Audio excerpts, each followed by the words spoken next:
निवडणुकीबाबत अजूनही संभ्रम कायम आहे. महाविकास आघाडीचा उमेदवार शरद पवारांच्या पक्षाची बुधवारी बैठक होणार शेवटच्या टप्प्यात असं सांगितलं जातंय.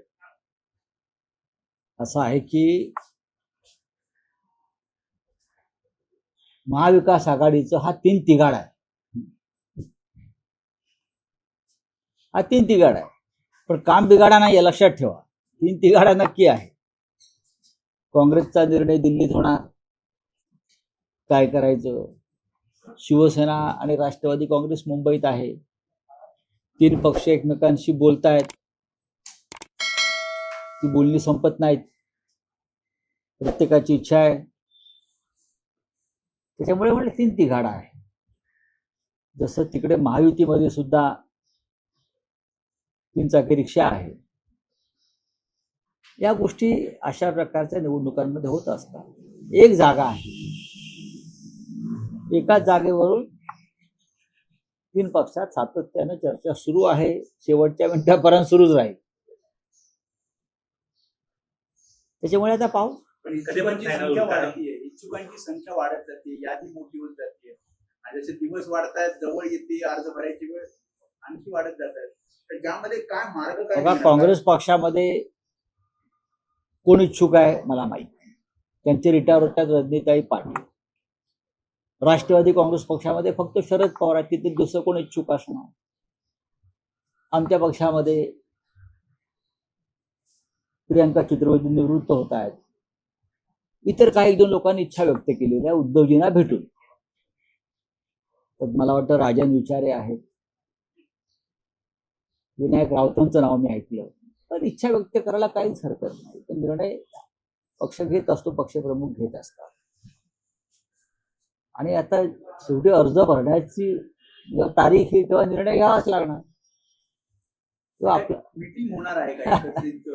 सध्या आपण कोणत्या युगात आहोत? आपण इंटरनेटच्या युगात आहोत. मिटिंगा या झूमवर होत असतात. काय झूमच ना, त्याच्यावर बोलणी सुरू असतात. यंत्रणा फार प्रगत झालेली आहे. प्रत्यक्ष भेटण्याची गरज मला वाटत नाही.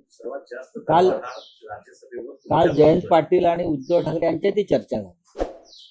आहे ना दावा, का दावा नसावा? दावा का नसावा?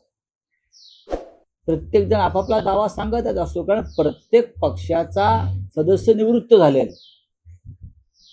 आणि राज्यसभेमध्ये आपला सदस्य असावा हे प्रत्येकाला वाटतं. शिवसेनेला जास्त वाटतं. याचं कारण असं आहे, शिवसेना हा सुद्धा एक प्रादेशिक पक्ष आणि किमान आमचे 2 प्रतिनिधी हे असावे राज्यसभेत, ही पक्षप्रमुखांची भूमिका आहे. पण राहुल गांधी आणि उद्धव ठाकरे यांच्यामध्ये काही चर्चा हो, झाली. शरद पवारांना भेटला, सगळ्यांशी एकमेकांशी चर्चा सुरू आहे.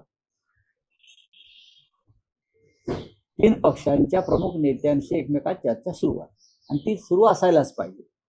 पण पवार असले तर शिवसेनेची भूमिका काय असेल? निर्णय तर होऊ द्या. तुम्हीच सांगितलं होतं की शरद पवार हे इच्छुक आहेत. 100% इच्छुक आहे. ते इच्छुक आहेत हे खरं आहे, पण महाविकास आघाडी म्हणून निर्णय घेतला जाईल. म्हणूनच जयंतराव पाटील हे उद्धव ठाकरेंशी बोलतायत, उद्धव ठाकरे काँग्रेसच्या नेत्यांशी बोलतायत. जो निर्णय होईल तो एकमतानेच होईल. काँग्रेसला असं वाटतंय, काँग्रेसला त्यांचं राज्यसभेतलं विरोधी पक्षनेतेपद टिकवायचं आहे. त्यांना 2 खासदारांची गरज आहे. अशा वेळेस महाराष्ट्रातून खासदार जावा एक, कारण म्हटलं असं जाते की शरद पवार जर त्यांना राज्यसभेवर पाठवलं आणि भविष्यात त्यांनी एनडीए सोबत जाण्याचा निर्णय घेतला तर कदाचित राज्यसभेतलं काँग्रेसचं विरोधी पक्षनेतेपद धोक्यात येऊ शकतं. नाही, मी तुम्हाला एक सांगतो, हे मनाचे श्लोक आहेत. शरद पवार कधी एनडीए बरोबर जाणार नाही. मला जे काय राजकारण कळतं इतक्या वर्षाचं, आणि मी जे काय इतके वर्ष माननीय शरद पवार साहेबांना ओळखतो, तर मी हे सांगू शकतो की स्वतः शरद पवार हे जॉर्ज फर्नांडिस यांच्याप्रमाणे एनडीए बरोबर जाणार नाही. हे मी खात्रीने सांगेन तुम्हाला. आणि दुसरा मुद्दा जो तुमचा काय आहे, राज्यसभेतलं विरोधी पक्षनेते नाही नाही, विरोधी दोन बरोबर खासदारांची गरज आहे. आहे. बघा, काँग्रेसला विरोधी पक्षनेतेपदाची चिंता आहे आणि शिवसेनेला राज्यसभेमध्ये आपलं संख्याबळ जे 2 आहे ते टिकवण्याची चिंता आहे. काँग्रेसला राज्यसभेत विरोधी पक्षनेतेपद टिकवायची चिंता आहे आणि आम्हाला म्हणजे शिवसेना पक्षप्रमुख आणि शिवसेनेला राज्यसभेमध्ये शिवसेनेचा आवाज कायम राहावा ही चिंता आहे. प्रत्येकाची वेगळी चिंता आहे आणि ती या एका जागेभोवती गुंतलेली आहे. नाही, पण काँग्रेसकडून जी 2 नावं प्रामुख्याने समोर येत आहेत त्यात पृथ्वीराज चव्हाण आणि बाळासाहेब थोरात ही त्यांची नावं आहेत आणि त्यांचं असं म्हणणं आहे की आमच्या पक्षाचा जर प्रतिनिधी गेला तर आमचं हे राज्यसभेतलं विरोधी नाही पण आता पक्षनेते ह्याच्यावरती मी इथे तुम्हाला उत्तर नाही देऊ शकणार ना. चर्चा सुरू आहेत आणि निर्णय एकमतानेच होणार. निर्णय तर घ्यावाच लागेल. 3 उमेदवार उभे राहू शकत नाहीत, एवढी कोणाची ताकद नाही. पण या 3 पक्षामध्ये सर्वात मोठा पक्ष हा शिवसेना आहे. त्याच्यामुळे शिवसेनेची जी भूमिका आहे ती महत्वाची आहे. नाही, पण यामध्ये एक म्हटलं जातं आहे की उद्धव ठाकरे आणि शरद पवार यांच्यात 1-on-1 चर्चा होणं अपेक्षित आहे. पण जर उद्धव ठाकरे शरद पवारांना भेटले तर एक मेसेज असा जाईल, काँग्रेसची भीती आहे का की काँग्रेसला एक मेसेज असा जाईल की उद्धव ठाकरे हे शरद पवारांना नाही. समर्थन करतायत? त्याच्यावरती मी आता बोलणार आहे. असं कोणाला भेटल्यामुळे समर्थन होत नाही. फक्त कोणी, आता मीही भेटलो, नाही, ते तुम्ही हॉस्पिटलमध्ये जाऊन शरद आजारी आहे. पवारांच्या प्रकृतीची विचारपूस केली, पण उद्धव ठाकरे यासाठी टाळतायत की जर त्यांना नाही. भेटलं तर कदाचित मेसेज असा जाईल की ते राज्यसभेला शरद पवारांना पाठिंबा देतात. त्याच्याविषयी माझ्याकडे माहिती